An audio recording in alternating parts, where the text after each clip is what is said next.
The marble lobby of the Regal Crest Hotel shimmered under the golden glow of chandeliers, a grand stage where Chicago's elite mingled with the hum of ambition. On a brisk Tuesday morning, the air buzzed with the clack of polished shoes and the murmur of deals being struck.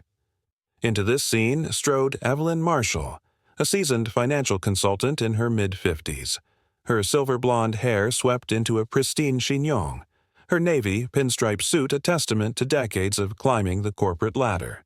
Her heels clicked with purpose, her leather satchel swung confidently at her side. She was here for a meeting that could seal her firm's biggest contract yet.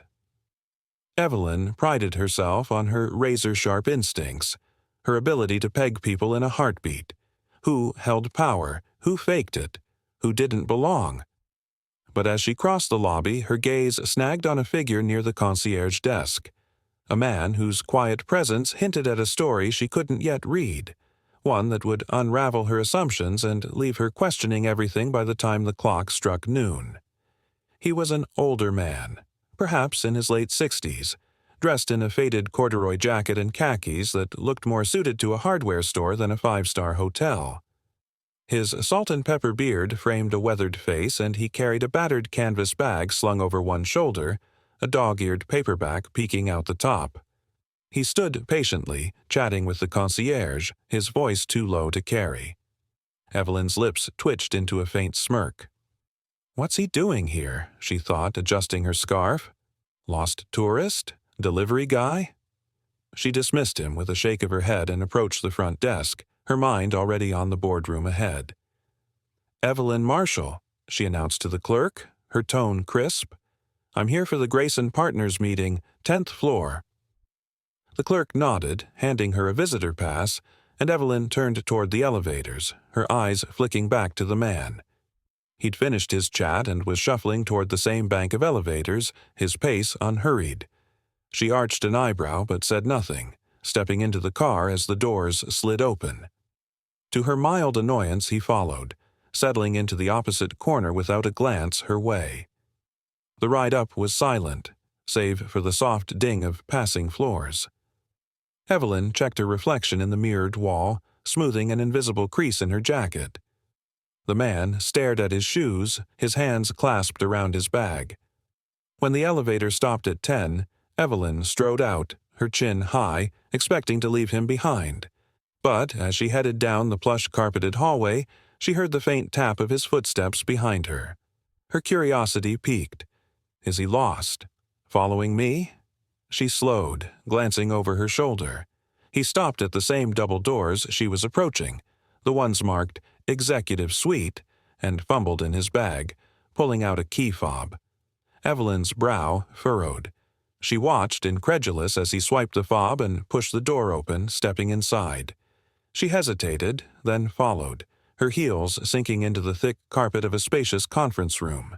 The space was empty. Mahogany table, leather chairs, a wall of windows framing the city skyline. The man set his bag on the table and turned to her with a small, genuine smile.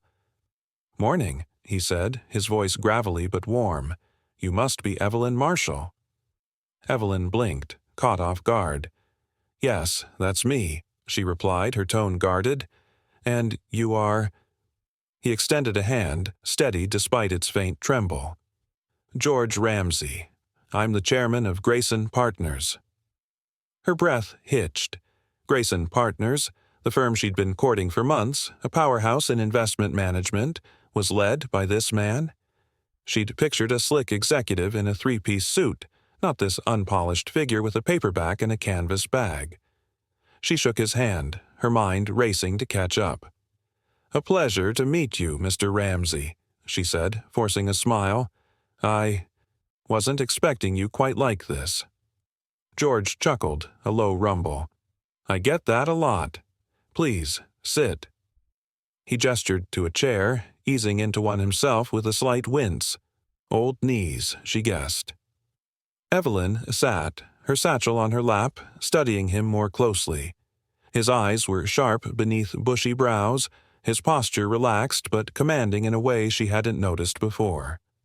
She'd spent years honing her ability to read people, clients, rivals, colleagues, and yet here she was, blindsided by her own snap judgment. The meeting began, and Evelyn launched into her pitch. Market trends, projected returns, her firm's track record.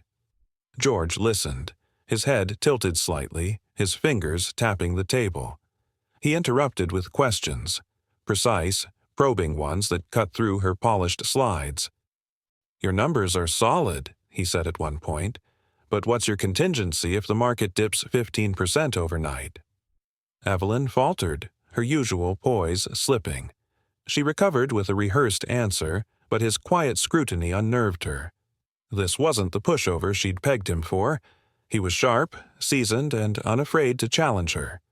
As the discussion wound down, George leaned back, his hands folded. "You're good, Evelyn," he said, his tone measured. "Damn good. But I've got a question, one that's not on your charts." She straightened, sensing a shift. "Go ahead." He regarded her for a long moment, his gaze piercing. "You walked in here like you owned the place. Confidence, I respect that. But I saw how you looked at me in the lobby. What did you think I was?" Evelyn's throat tightened. She opened her mouth to deflect, but the memory flashed back.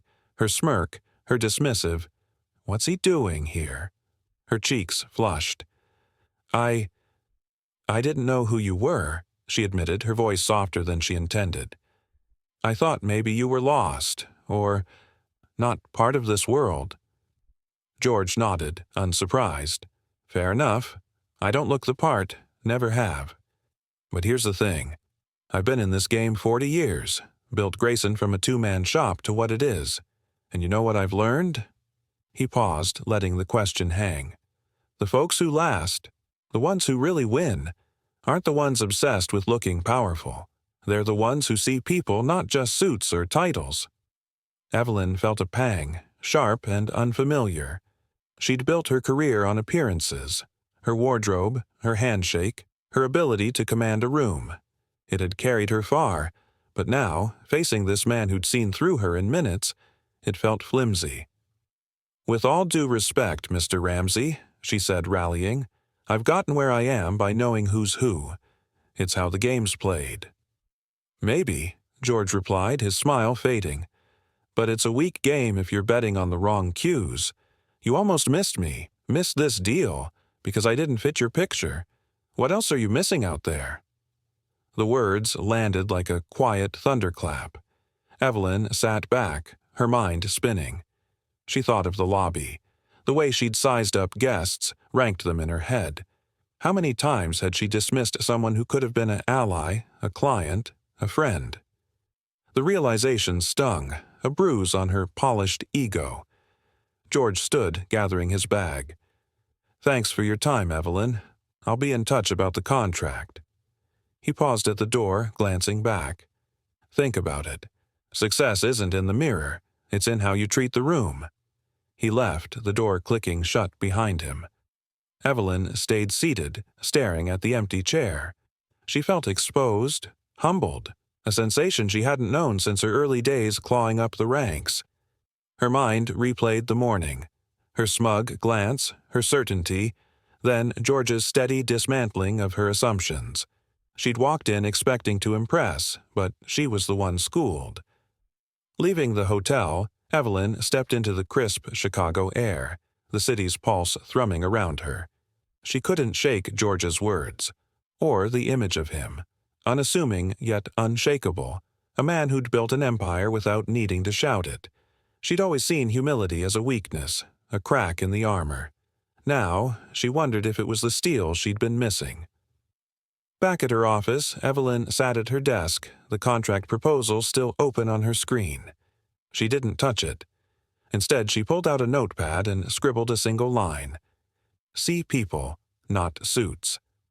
It wasn't a resolution, not yet, but a seed, planted by a man she'd nearly overlooked.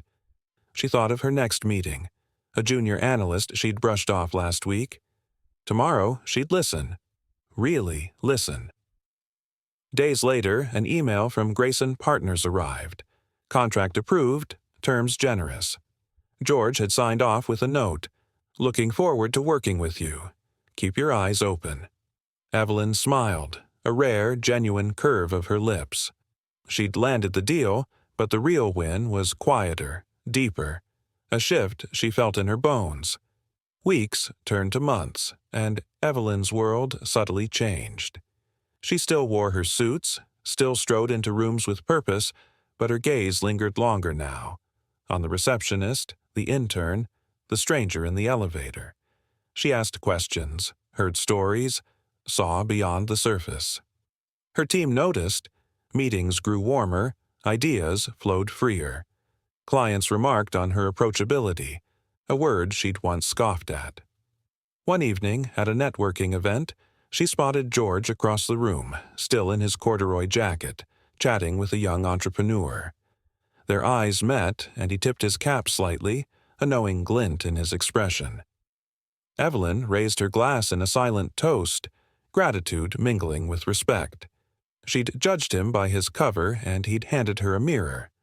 The lesson wasn't loud, no grand speeches or showdowns, but it stuck, the way quiet truths often do. For Evelyn, it was a turning point. Success, she realized, wasn't just in the deals she closed or the titles she claimed. It was in the people she lifted, the ones she'd once ignored. George Ramsay, with his faded jacket and steady eyes, had shown her that. And as she moved through Chicago's glittering maze, she carried it with her, a reminder that the most powerful lessons come from the least expected teachers. One glance changed her forever. This story proves that true power hides in the humblest faces. If Evelyn's lesson struck a chord, drop a like to let us know. Hit that subscribe button and turn on notifications for more tales that touch the soul. What would you see differently after meeting George? Share your reflections in the comments below. We're listening. Until next time, keep this in mind. Respect sees what pride misses.